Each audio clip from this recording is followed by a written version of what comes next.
Hello दोस्तों, कैसे हैं आप सब। आशा करता हूँ कि आप सब ठीक होंगे, स्वस्थ होंगे। दोस्तों, कोरोना काल चल रहा है, इसलिए आप लोग सब अपने घरों में रहें, सुरक्षित रहें, क्योंकि आपका होना बहुत आवश्यक है। दोस्तों, मैं जनरल नॉलेज का सेकंड पार्ट बनाने जा रहा हूँ, जो हमारा संविधान एवं राज्य व्यवस्था से रिलेटिव है और हमारे एसएससी और आरआरबी एग्ज़ाम्स के लिए इम्पॉर्टेंट है।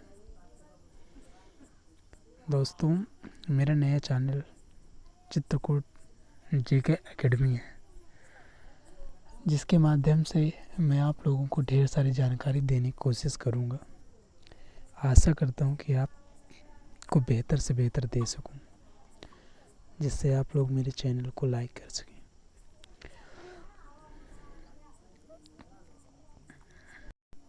दोस्तों, हमारा पहला क्वेश्चन है, भारत में कौन सा दिन संविधान दिवस के रूप में मनाया जाता है। यानी हम ये कह सकते हैं कि भारत में वो कौन सा दिन है जिस दिन को हम भारत के संविधान दिवस के रूप में मनाते हैं, यानी जो हमारा एक दिन महत्वपूर्ण है। यानी भारत का वो कौन सा दिन है जो इम्पोर्टेंस है। तो दोस्तों, हमारा इसमें 4 विकल्प हैं। एक 26 नवंबर, दूसरा है 15 अगस्त, चौथा है 14 अप्रैल और डी नंबर जो हमारा है वो 6 दिसंबर है। लेकिन आप सब लोगों को पता होगा कि हमारा संविधान 26 जनवरी को लागू हुआ था, ठीक है। लेकिन जब तैयार हुआ था 26 नवंबर को, ठीक। यानी हम जो संविधान दिवस मनाते हैं उसको हम लोग 26 नवंबर को मनाते हैं। यानी भारत में संविधान दिवस 26 नवंबर में के रूप में मनाया जाए। सेकंड नंबर क्वेश्चन है, गुलनाबाद की लड़ाई महमूद होतकी के नेतृत्व में किस साल में लड़ी गई थी। यानी गुलनाबाद की लड़ाई जो थी महमूद होतकी के नेतृत्व में, वो यानी किस सत्र में लड़ी गई थी। हमारा विकल्प है 1770, बी नंबर है 1722, सी नंबर है 1712 और डी नंबर है 1702। तो दोस्तों, हमारे इसमें बी नंबर यानी 1722 ईस्वी में महमूद होतकी के नेतृत्व में लड़ाई लड़ी गई थी। हमारा अगला क्वेश्चन है, भारत में सर्वोच्च कानून किसे माना जाता है। यानी भारत में जो सर्वोच्च कानून है उसे किसे मानते हैं हम। यानी भारतीय संविधान को मानते हैं कि जनतंत्र को मानते हैं कि अम्बेडकर की शिक्षाएं मानते हैं या धर्मनिरपेक्षता मानते हैं। दोस्तों, इसमें हमारा विकल्प ए सही है। यानी हम भारत का सर्वोच्च कानून भारतीय संविधान को मानते हैं। यानी कहने का मतलब ये है कि जो मेन कानून होता है, जो सर्वोच्च कानून होता है, वो भारतीय संविधान ही है हमारा। दोस्तों, 14 नंबर है, भारत का संविधान किस सत्र को लागू हुआ था। यानी जो हमारा भारत का संविधान है वो कब लागू हुआ था। यानी ये तो आप सब लोगों को पता ही होगा, भारत का संविधान कब बनकर तैयार हुआ, उसको फिर कब लागू किया गया। तो भारत का संविधान कब लागू हुआ था। विकल्प एक है 26 जनवरी 1950, 15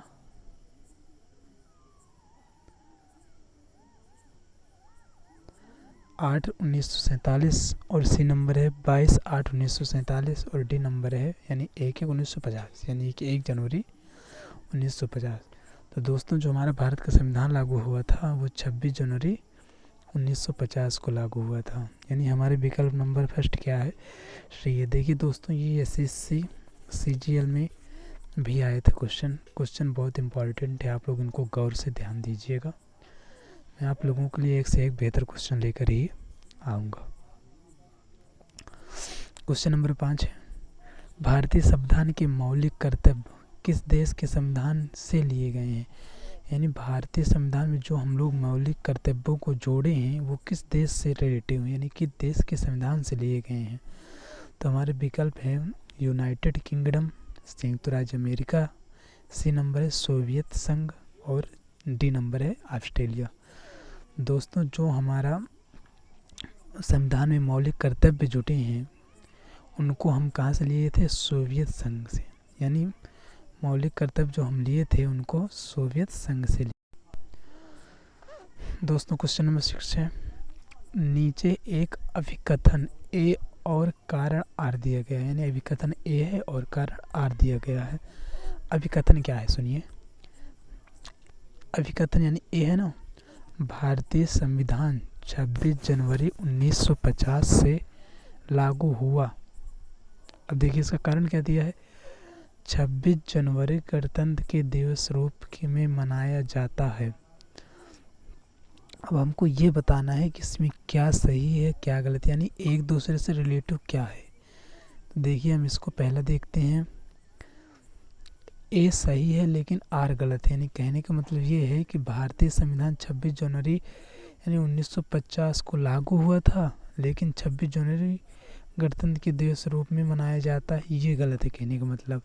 और इसमें ए बी नंबर क्या है, ए गलत है लेकिन आर सही है। ए का मतलब भारतीय संविधान 26 जनवरी 1950 को लागू हुआ था, लेकिन 26 जनवरी गणतंत्र दिवस के रूप में नहीं मनाया जाता। यानी बी विकल्प ये कह रहा है। हमारा सी विकल्प क्या कह रहा है, ए और आर दोनों गलत है। यानी ए भारतीय संविधान 26 जनवरी 1950 से लागू हुआ, ये भी गलत है कह रहा है। और कह रहा है कि 26 जनवरी गणतंत्र दिवस के रूप में नहीं मनाया जाता, यानी सी नंबर का कहना ये है। और देखिए हमारा डी नंबर क्या है, कह रहा है ए और आर दोनों सही हैं।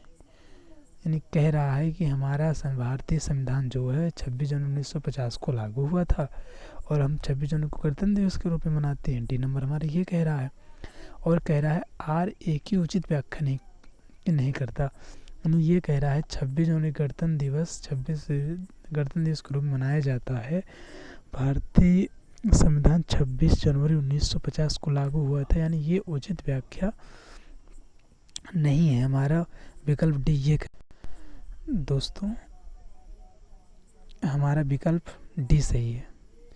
ये कह रहा है ए और आर दोनों सही हैं। यानी विकल्प डी ये कह रहा है कि हमारा जो गणतंत्र दिवस है 26 जनवरी को हम मनाते हैं, ठीक है, लेकिन भारतीय संविधान भी वो भी 26 जनवरी 1950 को लागू हुआ था, ये भी सही है। लेकिन कह रहा है आर ए की उचित व्याख्या नहीं करता। यानी जो 26 जनवरी गणतंत्र दिवस के रूप में मनाया जाता है, यानी ये आर हो गया, यानी कारण हो गया।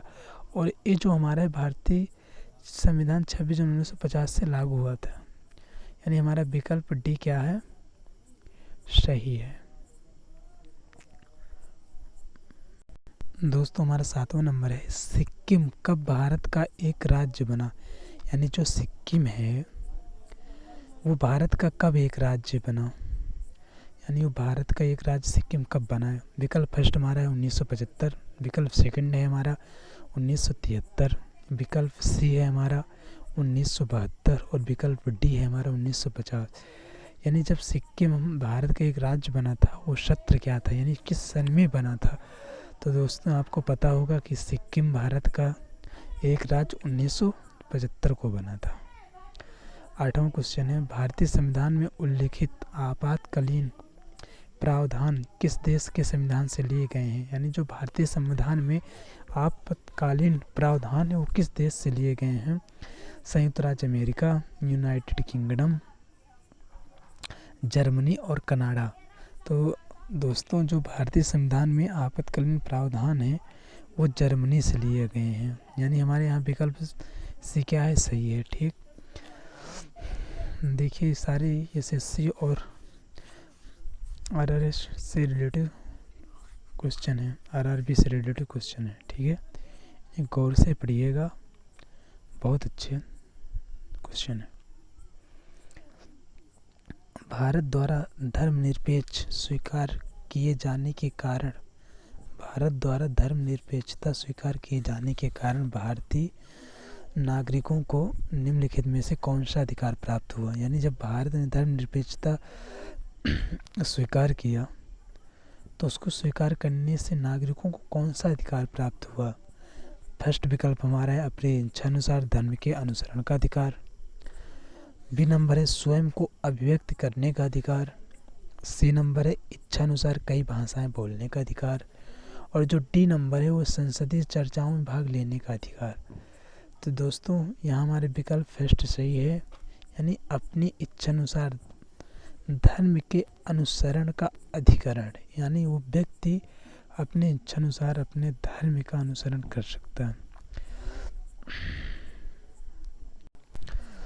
क्वेश्चन नंबर 10 हमारा, किस वर्ष गोवा को महाराष्ट्र के साथ विलय करने का विकल्प दिया गया था, यानी गोवा को किस सत्र में महाराष्ट्र के साथ विलय करने के लिए एक विकल्प दिया गया था कि आप यानी महाराष्ट्र के साथ विलय हो सकते हैं। विकल्प हमारा फर्स्ट है 1963, सेकेंड विकल्प हमारा 1967 और सी नंबर है 1959 और डी नंबर है 1998। यानी कि जब गोवा को विकल्प दिया गया था महाराष्ट्र के साथ विलय होने का, तो वो सत्र हमारा क्या था 1967, यानी हमारा विकल्प बी नंबर क्या है वो सही है।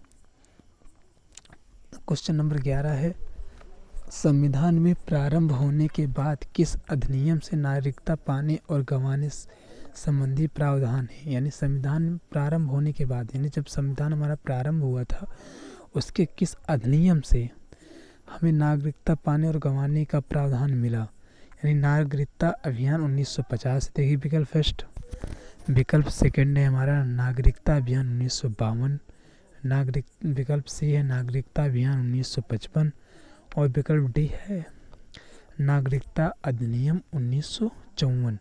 तो दोस्तों यहाँ हमें किस अधिनियम के तहत मिला था 1955, यानी हमारे विकल्प जो सी है क्या है सही है, यानी हमें ये नागरिकता पाने और गंवाने संबंधी जो प्रावधान मिला है वो 1955 में मिला था। दोस्तों 12 नंबर है, प्रस्तावना में निहित शब्द गणराज्य का ही अर्थ निम्न में से कौन इंगित नहीं करता, यानी जो प्रस्तावना में एक गणराज्य शब्द है हमारे वो मतलब निम्न से कौन इंगित नहीं करता, यानी विकल्प फर्स्ट है हमारा राज्य का मुखिया एक निश्चित अवधि के लिए प्रत्यक्ष या परोक्ष रूप से चुना जाता है, यानी जो राज्य का मुखिया होता है वो एक निश्चित अवधि के लिए प्रत्यक्ष या अप्रत्यक्ष रूप से चुना जाता है। विकल्प बी है राजनीतिक संप्रभुता लोगों में निहित है ना कि एक व्यक्ति में, यानी राजनीतिक संप्रभुता जो है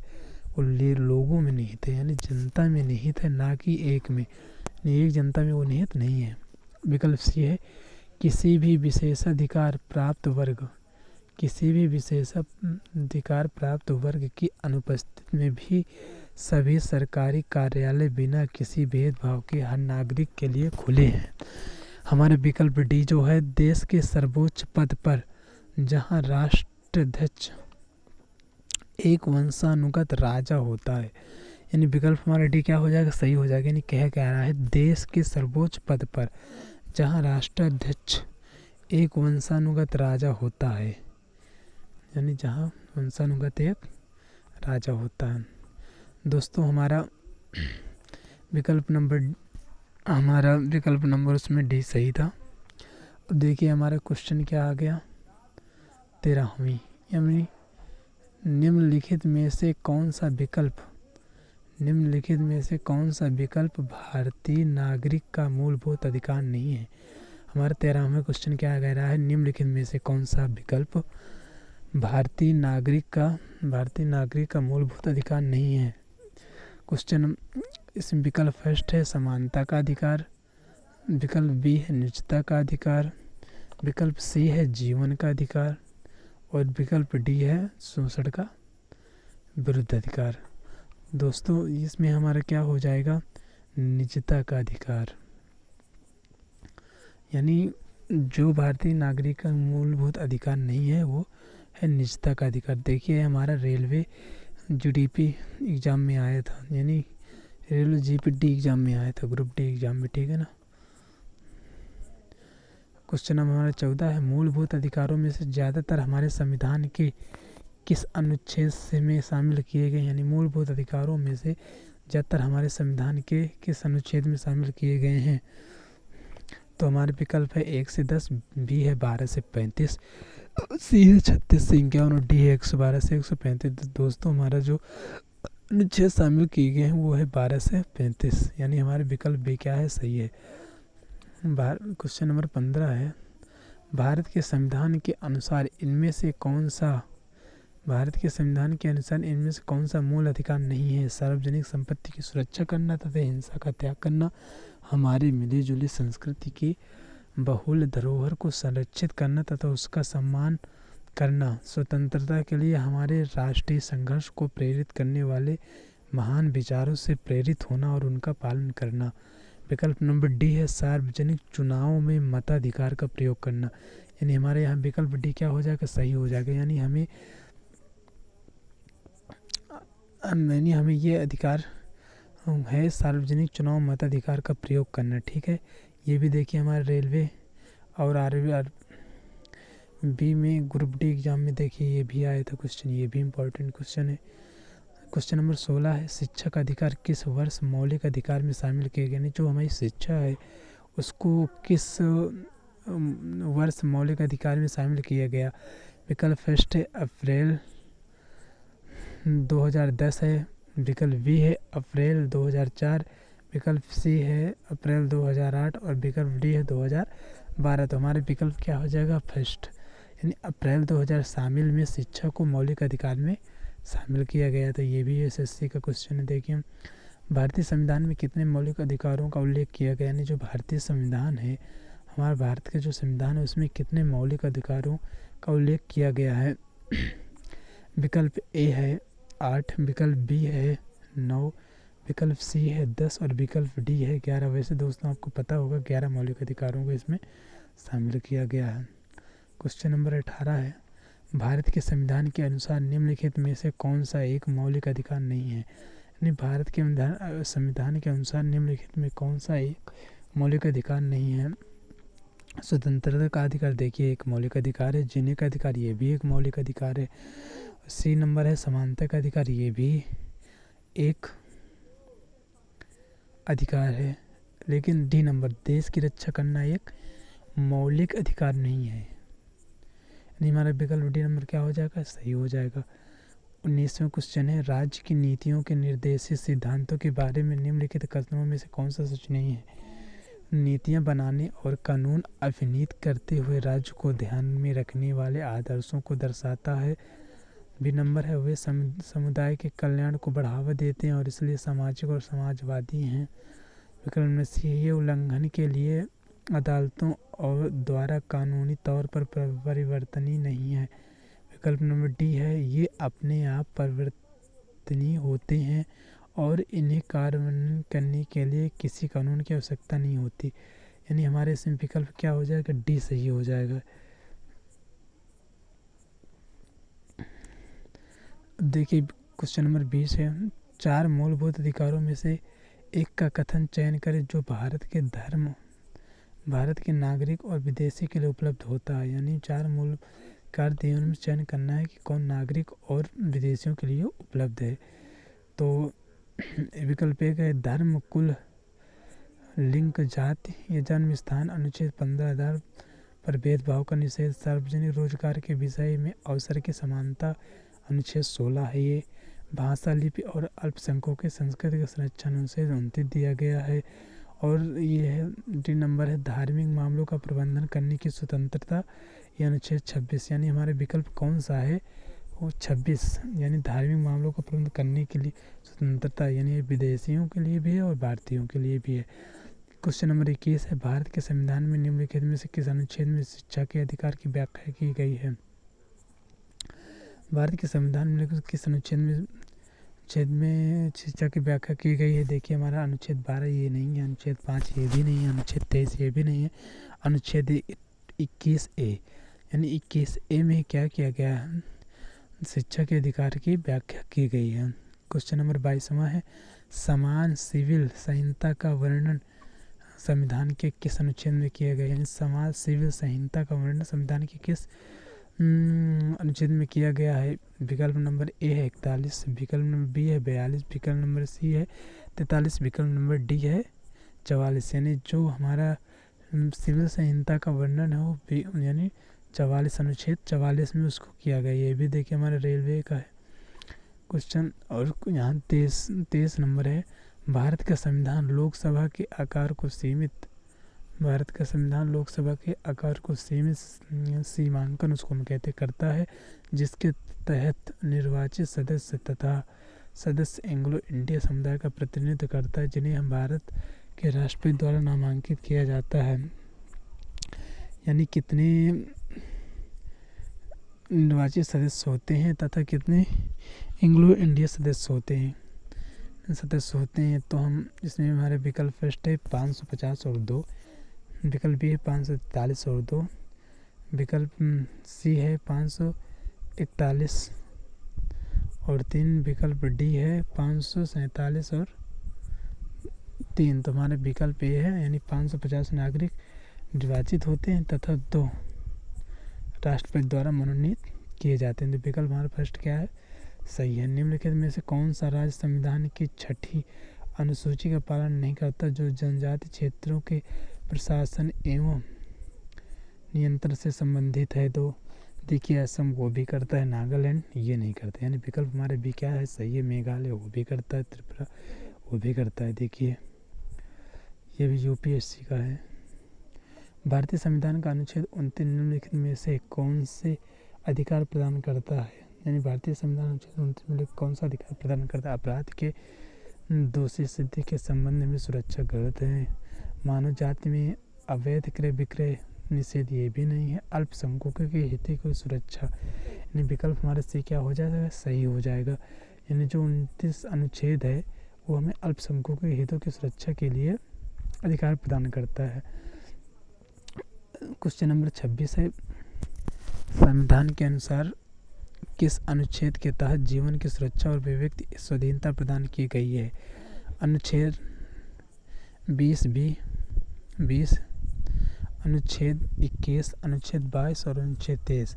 यानी जो हमें स्वाधीनता प्रदान की गई है वो अनुच्छेद 21 में प्रदान की गई है। यानी हमारे विकल्प भी क्या है, सही है। 27वां क्वेश्चन है, भारतीय संविधान के अनुच्छेद 112 के तहत तैयार वर्षीय वित्तीय वितरण को कहा जाता है? यानी भारतीय संविधान में अनुच्छेद 112 के तहत जो वार्षिक वित्तीय वितरण होता है उसको क्या कहा जाता है? सार्वजनिक खाता, संरेखित खाता, बजट, राजस्व खाता।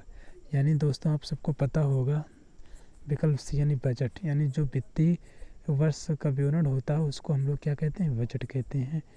क्वेश्चन नंबर 28 है, हमारे संविधान का कौन सा अनुच्छेद यह कहता है कि सदन में वोटों की समतुल्यता की स्थिति में स्पीकर के पास अंतिम कास्टिंग मत होता है? यानी कहने का मतलब ये है कि कौन सा अनुच्छेद कहता है कि जब दोनों सदनों के वोटिंग बराबर होते हैं, जब दोनों सदन बराबर मत पाते हैं तो उस समय स्पीकर के पास अंतिम कास्टिंग मत होता है। यानी स्पीकर किस व्यक्ति को, मतलब किसी व्यक्ति को, दो में से किसी एक व्यक्ति को अपना मत दे सकता है, ये कौन सा अनुच्छेद कहता है? अनुच्छेद 101, अनुच्छेद 99 सी नंबर है, अनुच्छेद 97 और डी नंबर है अनुच्छेद 100। यानी हमारे विकल्प कौन सा है, डी। यानी अनुच्छेद 100 ये कहता है, यानी हमारा अनुच्छेद डी ये मतलब कहता है कि अगर दोनों पक्ष बराबर हैं तो स्पीकर अपना मत दे सकते हैं। हमारा अनुच्छेद डी क्या है, सही है, विकल्प डी सही है। यानी 29वां क्वेश्चन क्या है, भारत के राज्य एवं संघ शासित प्रदेशों का संविधान के किन अनुसूची में उल्लेख है? भारत के राज्य एवं संघ शासित प्रदेशों का संविधान के अनुसूची में उल्लेख है। प्रथम अनुसूची, दूसरी अनुसूची, तीसरी अनुसूची और चौथी अनुसूची। तो हमारा जो विकल्प यहाँ है वो है प्रथम अनुसूची। भारत के राज्य एवं संघ शासित प्रदेशों को संविधान के प्रथम अनुसूची में उल्लेख किया गया है। हमारे क्वेश्चन नंबर 30 है, भारतीय संविधान के किस अनुच्छेद 21A में निम्नलिखित में से किस अधिनियम का उल्लेख किया गया है? शिक्षा का अधिकार, सूचना का अधिकार, लोक प्रतिनिधित्व, धर्म की स्वतंत्रता। दोस्तों अभी हम पीछे बता चुके हैं कि शिक्षा का अधिकार 21A में किसका उल्लेख किया गया है? शिक्षा का अधिकार। यानी विकल्प हमारा ए क्या है, सही है।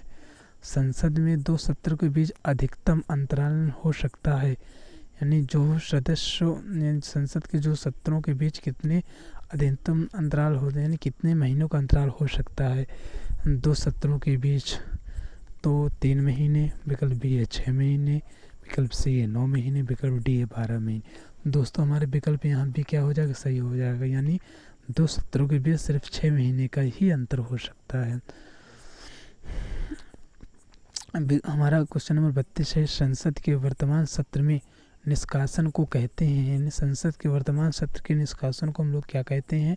विकल्प फर्स्ट है संकल्प, विकल्प सेकंड है कटौती प्रस्ताव, विकल्प सी है स्थगन और विकल्प डी है सत्तावसान। यानी विकल्प हमारा फर्स्ट, यानी विकल्प हमारा फर्स्ट क्या है? सही है, यानी हम इसको क्या कह सकते हैं? स्थगन कह सकते हैं। हमारा 33वां क्वेश्चन है, भारतीय संसद के संबंध में विषय का पता लगाएं। भारतीय संसद के संबंध के विषय को पता लगाएं। बजट सत्र, ग्रीष्म सत्र, मानसून सत्र और शीतकालीन सत्र। दोस्तों हमारे इसमें बी यानी ग्रीष्म सत्र होता है पता लगाने के लिए। 34वां क्वेश्चन है, भारतीय संविधान के अंतर्गत वैधानिक सत्ता का अधिकार किसे होता है? यानी भारतीय संविधान के अंतर्गत जो वैधानिक सत्ता होता है वो अधिकार किसको होता है? राष्ट्रपति को, कि प्रधानमंत्री को, कि केंद्रीय मंत्रिपरिषद को, कि विकल्प डी नंबर संसद को? दोस्तों इसमें किसको होता है? संसद को, यानी विकल्प डी हमारा सही हो जाएगा। 35वां क्वेश्चन है हमारा, भारत के राष्ट्रपति का नाम बताएं जिन्होंने 1986 में भारतीय डाकघर संशोधन विधेयक के संबंध में पॉकेट वीटो का प्रयोग किया था। पॉकेट वीटो का प्रयोग किया था। तो क्वेश्चन हमारा यहाँ वह है विकल्प फर्स्ट राजेंद्र प्रसाद, सेकंड हो जाएगा हमारा नीलम संजीव रेड्डी, सी नंबर हो गए शंकर दयाल और डी नंबर हो गए ज्ञानी जैल सिंह। तो जो हमारे वो राष्ट्रपति थे वो कौन थे? ज्ञानी जैल सिंह, यानी विकल्प डी हमारा क्या हो जाएगा? यहाँ सही हो जाएगा। क्वेश्चन नंबर 36 है, राष्ट्रपति की पॉकेट वीटो शक्ति के संदर्भ में ऐसी टिप्पणी क्यों की जाती है कि भारतीय राष्ट्रपति की जेब अमेरिकी राष्ट्रपति की तुलना में बड़ी है? तो विकल्प हमारा फर्स्ट क्या है? भारतीय राष्ट्रपति की अनिश्चित अवधि के लिए बिल पर कोई कार्यवाही या तो सकारात्मक या तो नकारात्मक न करने की शक्ति। विकल्प बी है संयुक्त राज्य अमेरिका के राष्ट्रपति को 10 दिन के भीतर पुनः विचार के लिए बिल वापस भेजना पड़ता है, जबकि भारतीय राष्ट्रपति के पास 30 दिन होते हैं। संयुक्त राज्य अमेरिका के राष्ट्रपति 10 दिनों के भीतर पुनः विचार के लिए बिल को वापस भेजना पड़ता है, जबकि भारतीय राष्ट्रपति 20 दिन होते हैं। विकल्प डी संयुक्त राज्य अमेरिका के राष्ट्रपति 10 दिन से अधिक बिल रखने के बाद उसे पुनः विचार के लिए वापस नहीं भेज। भारतीय राष्ट्रपति में ऐसा मामला नहीं है। तो दोस्तों हमारे विकल्प फर्स्ट क्या हो जाएगा? सही हो जाएगा, यानी भारतीय राष्ट्रपति की अनिश्चितता अवधि के लिए बिल पर कोई कार्यवाही या तो सकारात्मक या तो नकारात्मक ना करने की शक्ति हो। हम क्वेश्चन नंबर हमारा 37 है, अगर राष्ट्रपति और उपराष्ट्रपति के पद रिक्त हो जाते हैं तो भारत के राष्ट्रपति के रूप में कौन कार्य करेगा? तो दोस्तों यहाँ विकल्प नंबर फर्स्ट है लोकसभा के अध्यक्ष, विकल्प नंबर सेकंड है भारत के प्रधानमंत्री, विकल्प नंबर सी है भारत के मुख्य न्यायाधीश और डी है केंद्रीय मंत्रिपरिषद। तो दोस्तों जब अगर हमारे देश के राष्ट्रपति या उपराष्ट्रपति का पद रिक्त होता है तो उस समय हमारे भारत के जो मुख्य न्यायाधीश होते हैं वो पद पर कार्य करते हैं। क्वेश्चन नंबर 38 है, भारतीय संविधान के अनुसार भारत के उपराष्ट्रपति का चुनाव, यानी भारतीय संविधान के अनुसार जो हमारे भारत के उपराष्ट्रपति होते हैं उनका चुनाव कौन करता है, या मतलब कैसे होता है? तो भारत के राष्ट्रपति द्वारा, विकल्प नंबर फर्स्ट है। सेकंड विकल्प नंबर बी है भारत संसद के दोनों सदनों के सदस्यों द्वारा, विकल्प नंबर सी है राज्यसभा के सदस्यों द्वारा, विकल्प नंबर डी है भारत के प्रधानमंत्री द्वारा। दोस्तों जो हमारा यहाँ विकल्प है वो भी सही होगा, क्योंकि संसद के दोनों सदनों के सदस्यों द्वारा उपराष्ट्रपति का चुनाव होता है।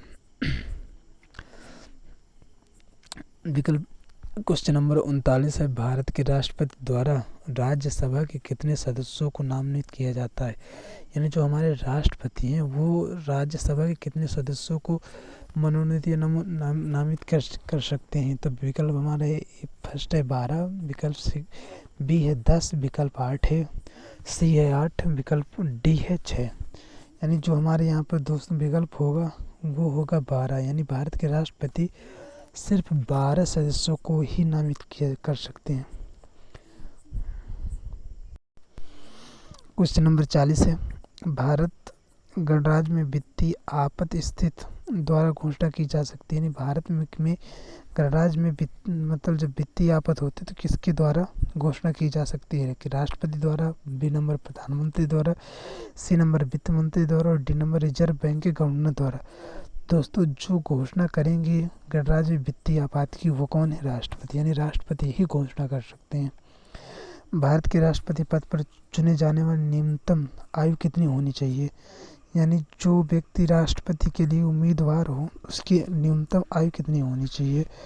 कोई आयु की सीमा बाध्यता नहीं। बी है 25 वर्ष की आयु पूरी हो, डी नंबर है, सी नंबर है 30 वर्ष की आयु पूरी हो, डी नंबर हो 35।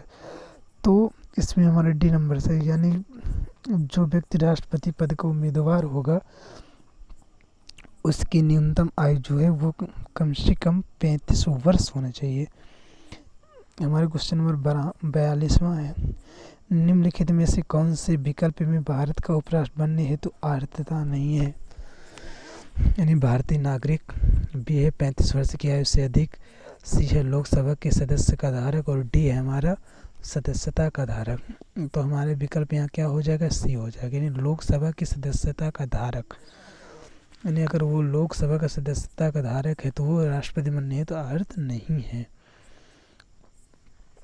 43 हमारा क्वेश्चन है, भारत के राष्ट्रपति के चुनाव के संबंध में होने वाले विवाद में अंतिम फैसला लेने का अधिकार किसका है। यानी अगर राष्ट्रपति के चुनाव के संबंध में अगर कोई वाद विवाद होता है तो उसका अंतिम फैसला कौन ले सकता है।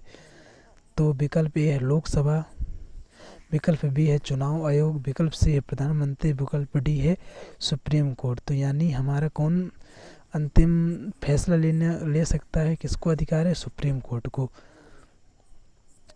विकल्प क्वेश्चन नंबर 40वां है, भारत देश के प्रमुख हैं। यानी भारत देश के प्रमुख कौन हैं, यानी प्रमुख कौन होता है, कौन व्यक्ति भारत के प्रमुख होता है।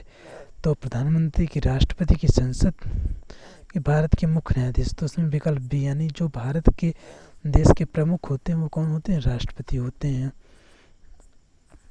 निम्नलिखित में कौन सी, निम्नलिखित में कौन कभी भी भारत का उपराष्ट्रपति नहीं रहा, निम्नलिखित में कौन सी भारत का कभी उपराष्ट्रपति नहीं रहा। अब देखिए इसमें हमको ये बताना है कि कौन सा व्यक्ति जो भारत का उपराष्ट्रपति नहीं रहा। तो देखिए मोहम्मद हामिद अंसारी ये थे, APJ अब्दुल कलाम ये नहीं थे उपराष्ट्रपति, स्वामी रामास्वामी वेंकटरमन ये भी थे, शंकर दयाल शर्मा ये भी थे। यानी विकल्प हमारे बी क्या हो जाएगा, सही हो जाएगा। 46वां क्वेश्चन है, 26 जुलाई 2012 को श्री प्रणब मुखर्जी ने भारत के मतलब कौन से राष्ट्रपति के रूप में पद ग्रहण किया था। यानी 11वीं की 12वीं की 13वीं की 14वीं। तो यानी विकल्प हमारा से सही है। यानी जो 25 जुलाई 2012 को प्रणब मुखर्जी ने राष्ट्रपति की शपथ ग्रहण किया था तो 13वें राष्ट्रपति थे। राज्यसभा के विपक्ष का वर्तमान नेता कौन होता है, मल्लिकार्जुन खड़गे, गुलाम नबी आज़ाद, राहुल गांधी की डेरेक ओब्रायन। तो इसमें विकल्प भी सही हो जाएगा। यानी वर्तमान नेता कौन है, राज्यसभा विपक्ष का गुलाम नबी आज़ाद, जो कि इस समय एक्सपायर हो चुके हैं।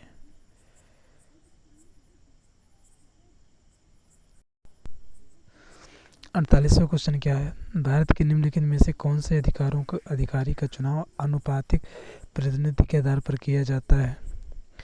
प्रधानमंत्री, राष्ट्रपति, राज्यपाल, लोकसभा। तो इसमें राष्ट्रपति का जो होता है वो अनुपातिक प्रतिनिधित्व के आधार पर किया जाता है। क्वेश्चन नंबर हमारा 49 है, राज्यसभा को नाम से जाना जाता है, यानी राज्यसभा को किस नाम से जाना जाता है। तो यहाँ पर विधान परिषद की वरिष्ठ सदन, की उच्च सदन, की निम्न सदन। तो जो हमारा राज्यसभा होता है उसको हम उच्च सदन के नाम से जानते हैं। क्वेश्चन नंबर हमारा 50 है, राज्यसभा के सदस्यों का चुनाव किनके द्वारा किया जाता है? यानी जो राज्यसभा के सदस्य होते हैं उनका चुनाव किनके द्वारा किया जाता है? राज्यों की विधानसभाओं के सदस्यों द्वारा, बी नंबर लोकसभा के सदस्यों द्वारा, सी नंबर भारत की जनता द्वारा, डी नंबर विधान परिषद के सदस्यों द्वारा। तो देखिए हमारा डी भी गलत है, विधान परिषद के सदस्यों द्वारा। सी भी गलत है, भारत की जनता चुनाव नहीं करती, इनका विकल्प बी भी हमारा गलत है, लोकसभा के सदस्यों द्वारा ये भी नहीं करते। यानी विकल्प हमारा फर्स्ट क्या हो जाएगा? सही हो जाएगा। यानी विकल्प हमारा फर्स्ट यहाँ क्या है? सही हो जाएगा। ठीक है दोस्तों, हम मिलते हैं आपको एक नई क्लास के साथ, जिसमें फिर हम आपको इम्पोर्टेंट जनरल नॉलेज लेकर आएंगे जो एसएससी या यूपीएससी से रिलेटिव होगा। दोस्तों हमारे चित्रकूट जीके एकेडमी चैनल को सब्सक्राइब करें, शेयर करें और अपने दोस्तों के साथ उसको साझा करें। धन्यवाद।